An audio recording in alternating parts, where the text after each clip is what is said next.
نبی صلی اللہ علیہ وسلم نے جو جنس متعین کر دیا ہے اس جنس سے ہم الگ نکل نہیں سکتے ہیں. یا اسی طرح سے کوئی گھوڑا ذبح کرے، گھوڑا حلال ہے، اللہ کے نبی صلی اللہ علیہ وسلم نے اس کے کھانے کی اجازت دی ہے اور صحیح احادیث سے ثابت ہے. تو کوئی کہے میں گھوڑے کی قربانی کروں گا تو گھوڑے کی قربانی جائز نہیں ہوگی، کیونکہ آپ نے جس جنس میں قربانی متعین کیا اس میں گھوڑا نہیں ہے. گھوڑے کا گوشت کھانا جو ہے وہ بھی حلال ہے ائمہ کے نزدیک، لیکن حنفی حضرات جو ہے اس کو نہیں استعمال کرتے، ورنہ حلال ہے، حرام تو وہ بھی نہیں کہتے.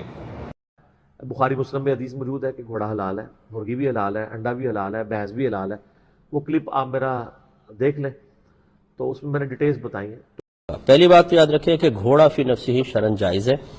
امام اعظم ابو حنیفہ رضی اللہ تعالیٰ عنہ نے اپنے دور میں چونکہ یہ آلہ جہاد تھا اس لیے اس کو منع فرمایا کہ اگر لوگوں کو گھوڑا کھانے کی اجازت باقاعدہ طور پہ دے دی جائے تو آلہ جہاد میں قلت کا سبب بنے گی، لہٰذا منع فرمایا کہ گھوڑا نہ کھائیں. اب چونکہ یہ علت ختم ہو چکی ہے لہٰذا اگر گھوڑے کا گوشت کھایا جائے تو یہ کوئی خلاف شرع نہیں ہے، کوئی حرام نہیں ہے.